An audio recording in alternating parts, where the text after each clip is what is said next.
Oke, pola yang pertama adalah kita pinjamkan uang kepada orang lain saat kita siap uang itu hilang, ya. Contoh, ibu-ibu yang saya sayangi karena Allah, misalnya nih ada orang yang minjam uang ke kita. Nel, pinjam uang Nel, berapa? 1 juta. Saya siap uang itu hilang, maka saya pinjamkanlah uang itu kepada dia. Nah, suatu ketika kalau saya kemudian suatu ketika saya kemudian minta uang itu ke rumah dia, dia masuk ke bawah kolong, naik ke atas genteng, iya kan? Atau dia kemanapun lah dia pergi, saya udah siap uang tuh hilang, maka saya cuman kehilangan uang, saya tak kehilangan kawan. Paham? Nah, ini pola satu ini. Ya, ini pola satu.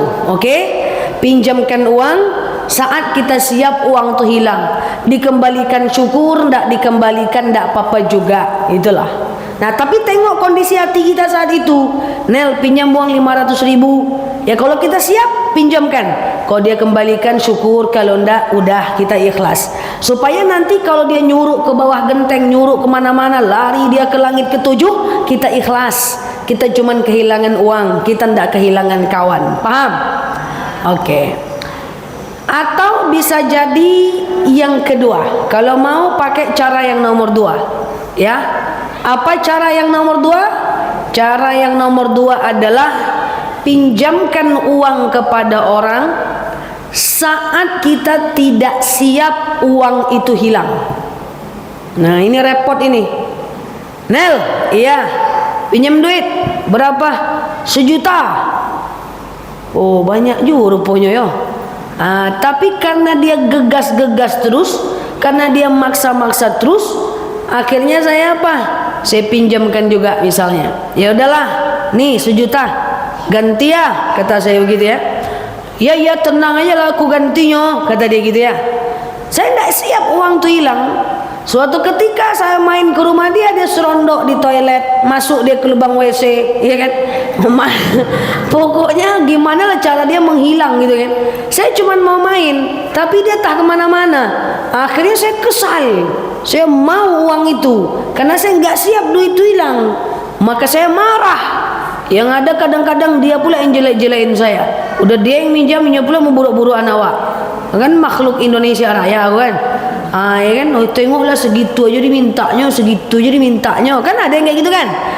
Kita itu minta duit kita, kita nggak siap uang tuh hilang, tapi dia tak pergi kemana-mana gitu. Maka dalam kondisi seperti itu biasanya kita akan kehilangan dua-duanya, kehilangan uang dan kehilangan kawan. Oke? Atau pakai cara yang ketiga. Apa cara yang ketiga? Kita pinjamkan uang kepada orang saat yang ketiga, kita tak pinjamkan uang kepada orang kalau kita tidak siap uang itu hilang. Nel, pinjam uang 100, walaupun uang saya lagi banyak, saya tak siap. Aduh, maaf ya, saya lagi nggak bisa minjamin. Alah, nggak setia kawan kok, duitku kan banyak, pinjamlah seketiknya. Aduh, maaf nih, saya lagi nggak bisa minjamin. Ujung-ujungnya marah dia pergi, dia tak mau lagi kawan sama saya. Maka saya cuman kehilangan kawan, saya tak kehilangan uang. Piti tetap di tangan, nyos yang payu serang. Ini cara yang ketiga.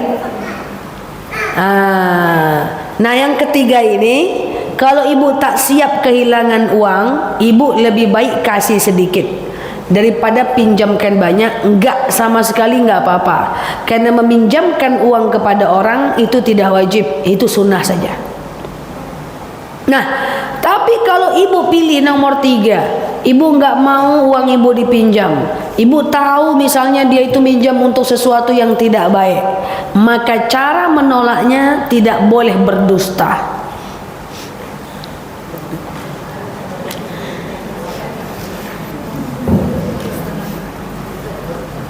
Contoh misalnya nih, pinjam duit Nel, lagi banyak keperluan kok, padahal enggak loh, berdosa. Atau Nel pinjam duit, nggak ada duit dosa. Tuh gimana caranya? Bilang aja, maaf ya, saya lagi nggak bisa minjamkan. Masa iya? Iya. Masa nggak ada duit? Ya saya lagi nggak bisa minjamkan. Udah gitu aja. Jangan mau berdosa karena orang lain. Kok gelisah?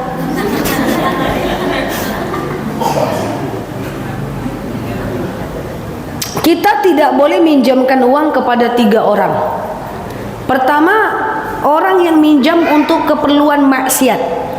Dia minjam untuk berjudi, dia minjam untuk main judi online. Yang kedua, meminjamkan uang kepada orang untuk menutupi hutang ribanya. Misalnya untuk bayar kredit rumah. Untuk meminjamkan untuk supaya dia ngebom boleh, tapi untuk bayar kredit enggak boleh. Yang ketiga, tidak dianjurkan meminjamkan kepada orang yang dia pinjam itu untuk menutupi hutang yang lain.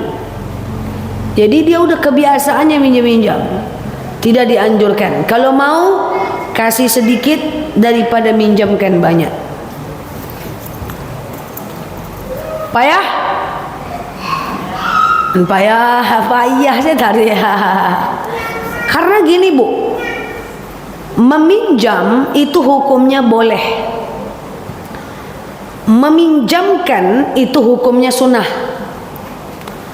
Tadi meminjam hukumnya boleh, tapi membayar itu hukumnya wajib. Minjamnya boleh, tapi membayarnya wajib. Kalau dia nggak mau bayar, maka nanti orang yang menghutangkan harus mengingatkan, wajib. Kalau udah diingatkan sampai 3 kali dia juga tidak mau membayarnya, maka ada 2 pilihan untuk kita, yaitu kita ikhlaskan, kita dapat pahala di dunia, atau kita tidak ikhlaskan, nanti dia yang akan menggantinya di padang mahsyar. Jadi siapapun yang minjamkan uang kepada orang wajib mengingatkan. Iko kadang-kadang aneh, meminjamkan mau, menginginkan tidak mau, yang menggosipkan mau. Meminjamkan mau, mengingatkan tidak mau. Ujung-ujungnya gosip, jaliaklah tu anak dibayarnya doh. Lah kau minta, tidak taluk memintanya doh. Jangan digosipkan. Paham ni maksud saya ni? Tak dapat kita pahala jadinya. Ni repotnya ni. Kita pinjamkan uang sama orang, dapat pahala. Kita tidak mengingatkan, hati kita tidak ikhlas. Kita jelek-jelekkan sama orang, gadang lo dosanya pada pahalanya lima. Besar pula lagi dosanya pada pahalanya. Paham ni? Kadang-kadang dibuat status, hutang bayar woi, bayar woi. Kawan-kawannya tahu, di bawah ada baca, aku tahu orangnya, pagar biru kan. Iyo anggosip lah, 200 orang komentar. Ini maksud saya, kenapa ini perlu? Bagi orang yang minjamkan uang kepada orang lain, kalau pinjamkan, pastikan kita mampu mengikhlaskan. Kalau tak mampu, pakai cara yang ketiga. Tidak usah pinjamkan, atau kasih sedikit daripada minjamkan banyak. Dan wajib mengingatkan orang kalau kita belum ikhlaskan. Kalau kita udah ikhlaskan, maka jangan disebut-sebut lagi. Kalau tak mau mengingatkan, jangan menggosipkan. Ini mengingatkan enggak, menggosipkan ya. Ini repotnya. Tak jadi buat Bapak hello tu mak. Okey? Ada yang mau tanyakan sebelum saya lanjutkan? Tafadhol. Seandainya orang minjam duit sama kita, kita keberatan meminjamkan, merasa orang ini tak akan bayar, tapi dia maksa terus, terpaksa kita pinjamkan.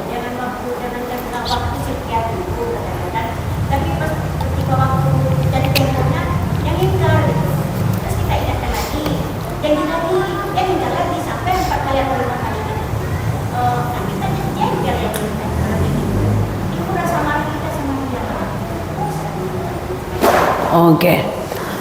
Ustazah, ada orang minjam uang sama saya. Saya yakin dia takkan mau bayar, takkan bisa bayar. Tapi karena dia maksa-maksa juga, maka saya pinjamkanlah dia, karena dia maksa-maksa juga. Nah, dia bilang nanti akan aku bayar jika jatuh temponya sekian gitu. Rupanya dia nggak bayar-bayar juga Ustazah. Saya ingatkan dia ngingkar, saya niatkan dia ngingkar. Saya marah sama dia.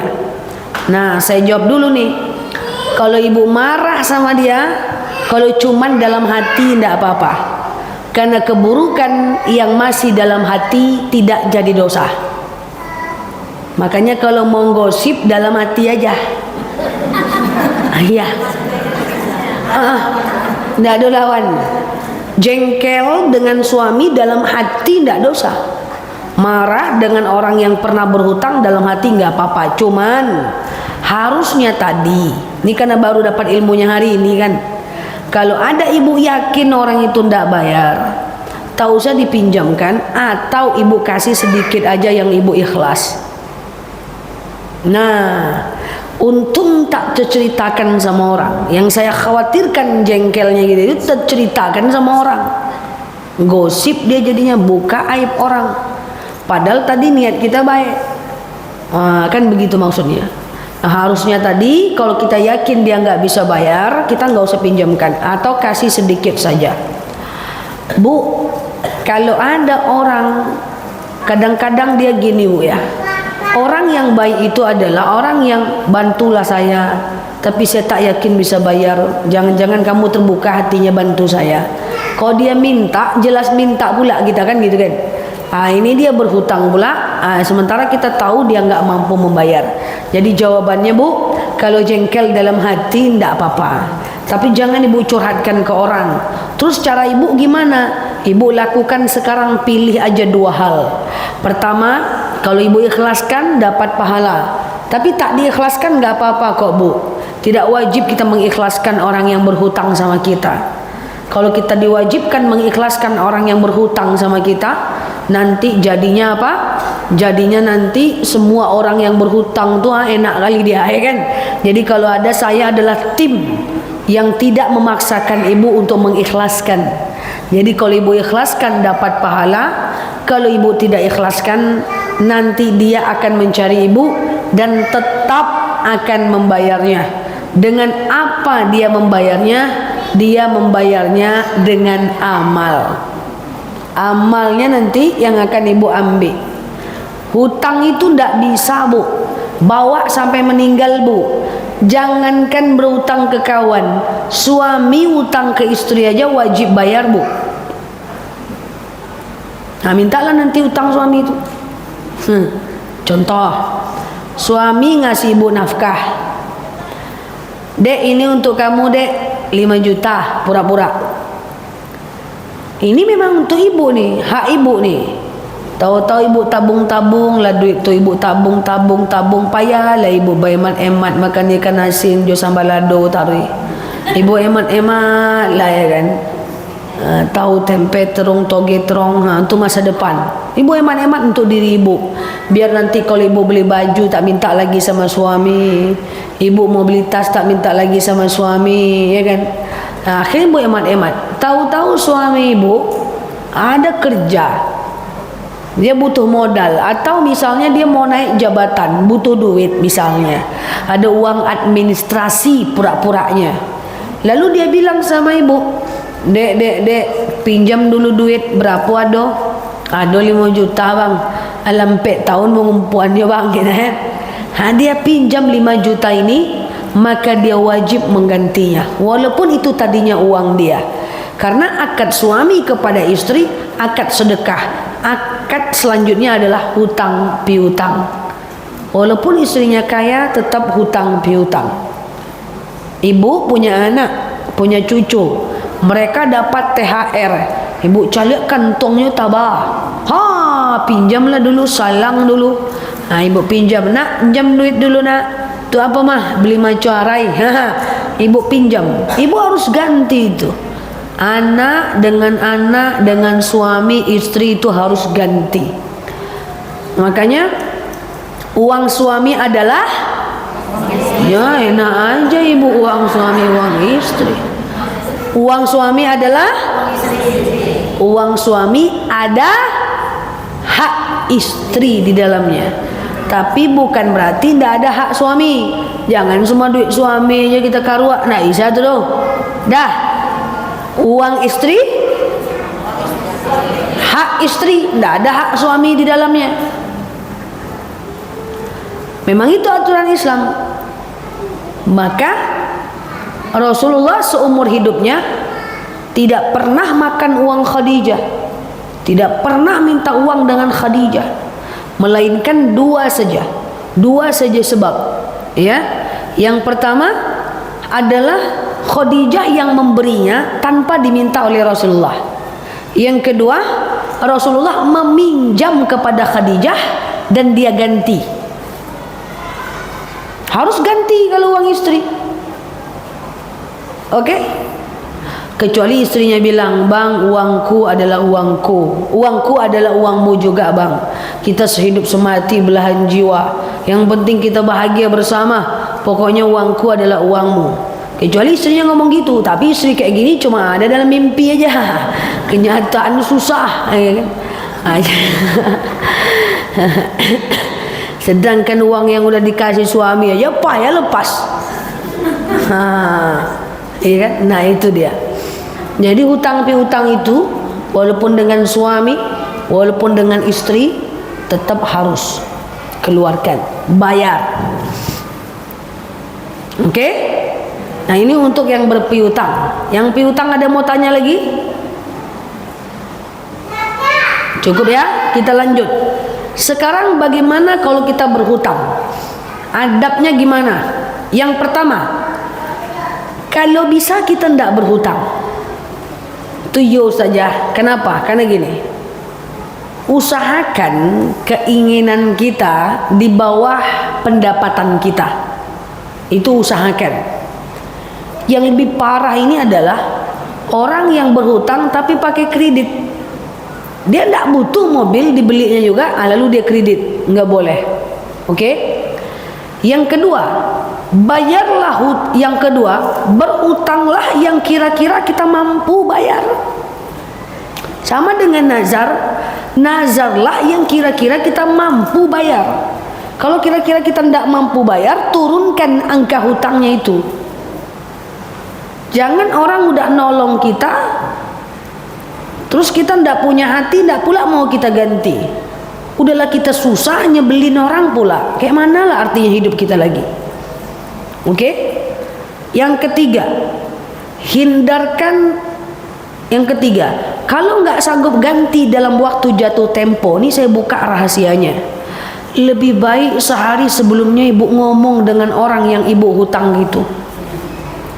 Itu adab daripada inyo yang meminta. Lain ceritanya mak, Bu, awak akan patang berutang 300.000. Janji awak bayar biswa, tapi ndak tak aja Bu. Udah diusahakan belum ada, maaf kali Bu. Nampakkan iktikat baik kita. Semua orang itu pengen dihargai. Yang repotnya itu diam-diam macam-macam, tak ada angin topai badai melampau-lampau. Pas ditagih dia marah-marah, nggak akan selesai. Maka hai orang-orang yang berhutang, ini sayangnya udah nggak live ini kan ya. Hai orang-orang yang berhutang, saya kasih satu cara. Kalau ada di antara kita berhutang udah ada jatuh temponya, kita yang ngomong sebelum jatuh tempo itu, biar lunak hati orang itu. Kan ini soal akad saja, paham nih? Bu, saya punya utang 300.000, udah saya coba cari Bu. Kemarin sempat ada, tapi terpakai lagi Bu untuk uang LKS anak. Bantu saya Bu, boleh saya minta waktu sedikit Bu? Nggak mungkin dia marah. Orang membantu kita aja dia mau. Paham nih? Dia yang bikin orang tuh marah. Pas diminta bekolah, diminta lo balik bekolah, minta lo balik bekolah. Padahal itu orang udah tulus sekali meminjamkan sama kita.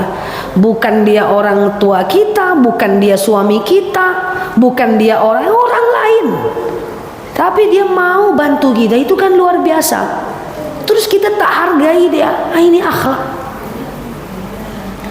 Maka untuk orang yang berhutang tuh pertama usahakan jangan berhutang. Kalaupun harus berhutang, pakai hutang yang lebih kecil yang kita mampu.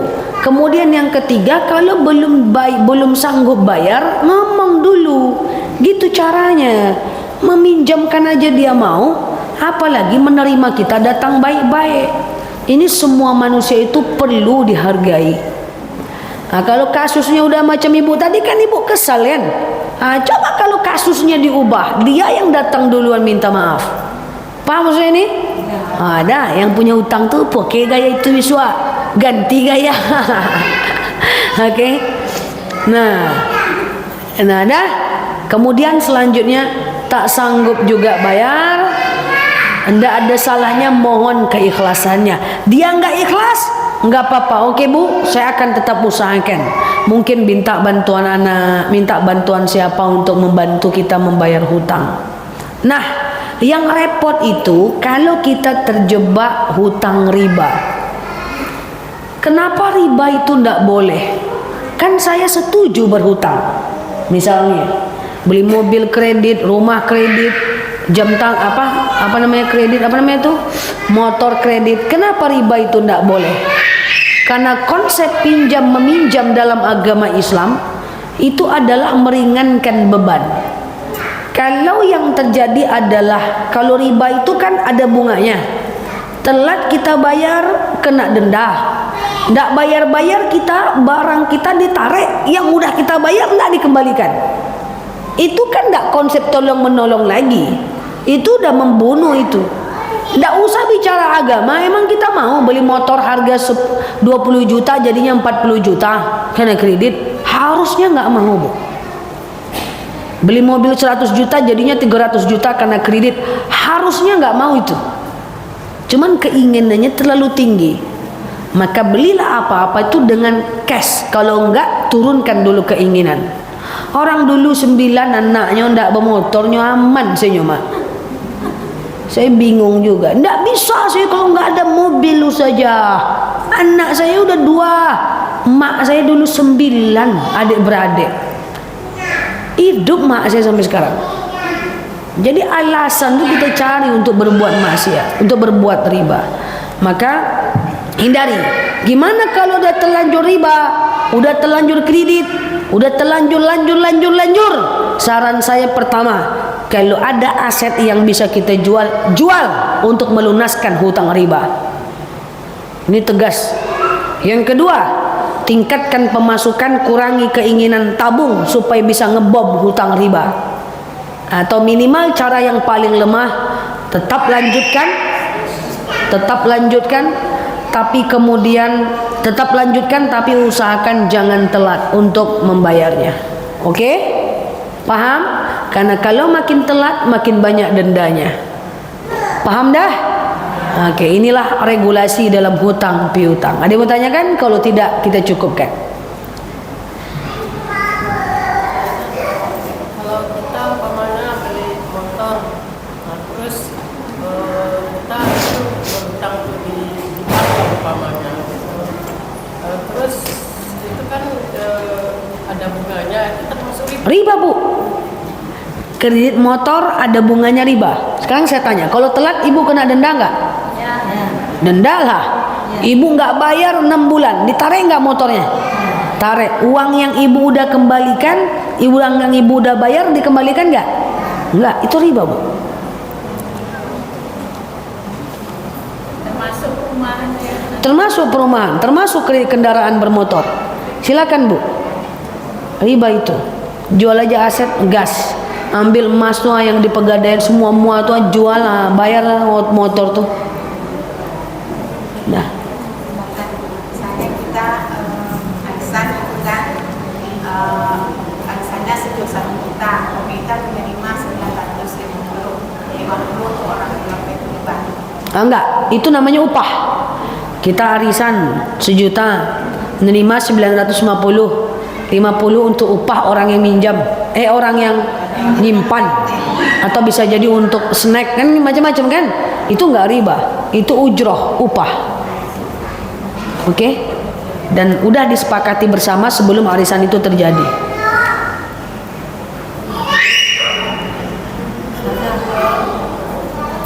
Masalah utang ini dia seperti kasus ini. Kita kan udah minta berapa kali dia berutang. Iya.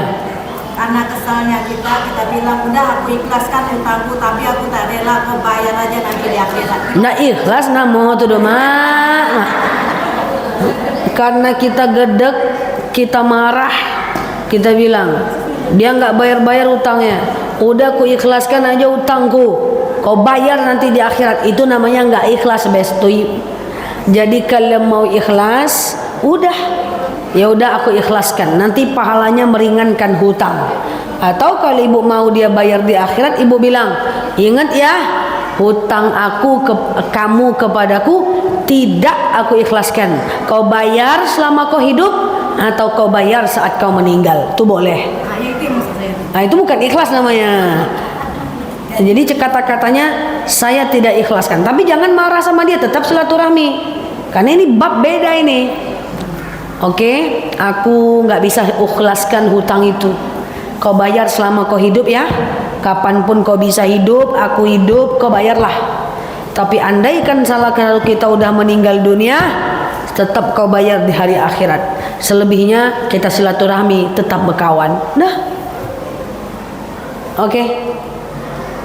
Ustazah, bagaimana itu kayak orang-orang di sosmed itu kan kita baca sering dia kena tipu, itu bagaimana?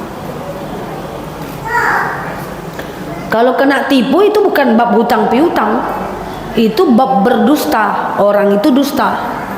Ya, nanti di akhirat dia tetap harus membayarnya ke kita. Tapi itu bukan bab hutang, itu bab kezaliman. Hati-hati ya ketipu-tipu di sosmed. Hati-hati. Iya, saya ada kasus. Saya kan jualan ya di TikTok. Endorse parfum, jam tangan saya, madu. Itu video saya dicuri. Nanti ditampilkannya di Facebook. Asalkan-akan saya yang jualan, ibu transfer barang nggak dikirimnya.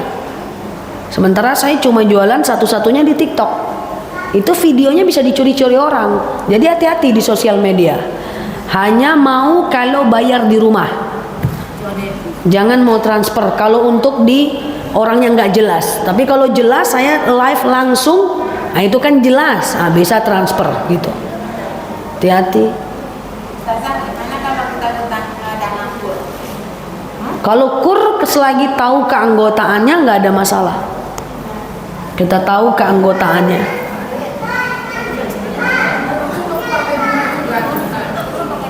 Kalau dia pakai bunga nggak boleh. Masa dia kur pakai bunga? Koperasi. Oh, kalau ada bunga nggak boleh dah, Bu. Setahu saya kur itu nggak bunga.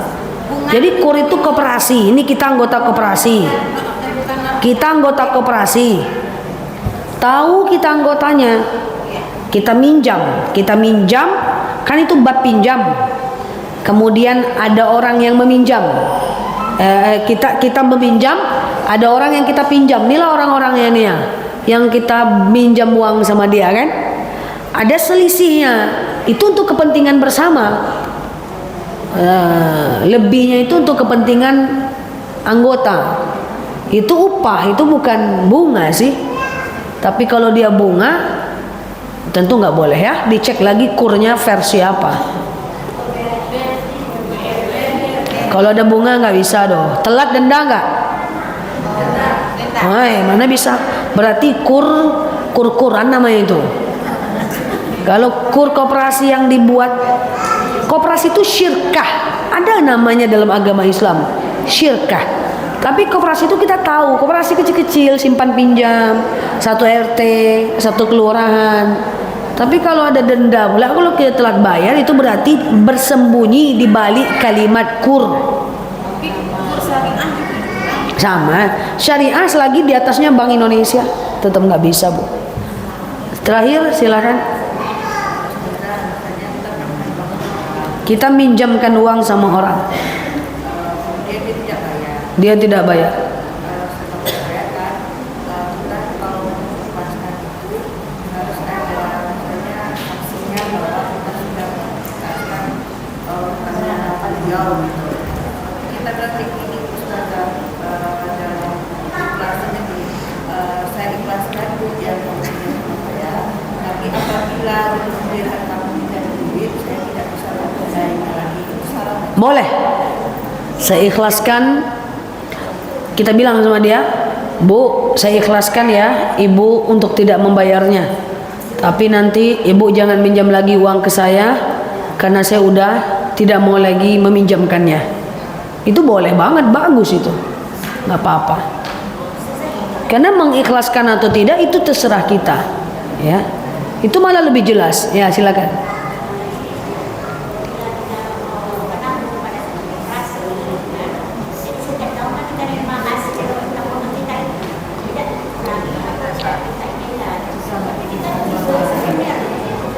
Souvenir nggak apa-apa, silahkan.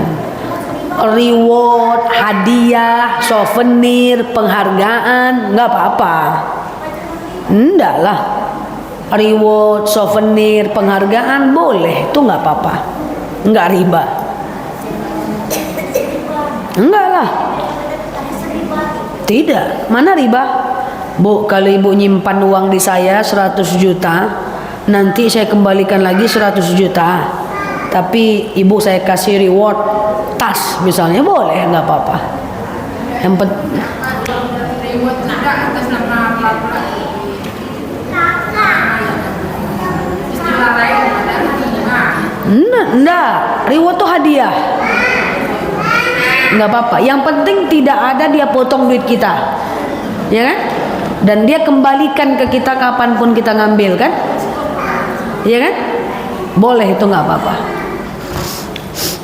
Oke? Satu lagi Ustazah, umpamanya saya punya riba, jadi Bumi mau saya berikan 25.000 di pasar, terus saya jual sama dia 50.000, apa itu riba? Boleh, itu kok riba. Itu orang jual tuh ngambil untung.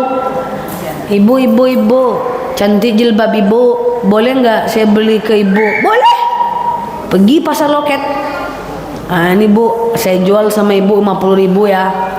Itu kan ngambil untung namanya. Boleh. Beli aja banyak-banyak, jual semua. Nggak apa-apa. Jual beli namanya. Ya, nggak utang piutang namanya itu. Jual beli harus untung. Makanya ibu, kalau belanja dengan kawan jangan nasi tawar-tawar aja. Belanja di Indomaret tak tawar, sama kawan nawar. Justru sama kawan itulah nggak usah ditawar. Kawan kita sedang berusaha. Ini kau sama kawan nasi nawar aja. Kan kau kawanku. Sama kawan itulah yang nggak usah nawar. Bantu kawan, kan gitu kan? Nah, kau tak balik-balik. Jo kawan nawar-nawar, jo orang ndak. Harusnya dengan orang nawar, dengan kawan tidak. Oke? Allah alam bisawab. Subhanakallahumma wa bihamdika nasyhadu an la ilaha illa anta nastaghfiruka wa natubu ilaik. Assalamualaikum warahmatullahi.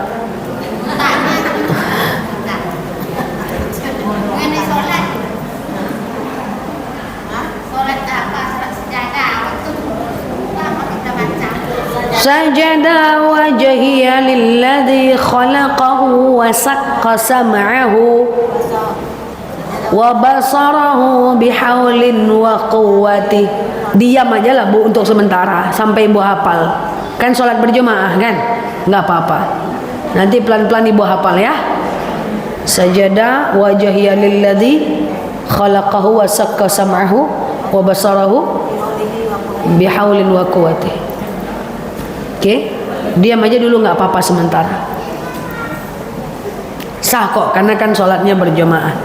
Demikian dari saya. Wallahu a'lam bishawab. Assalamualaikum warahmatullahi wabarakatuh.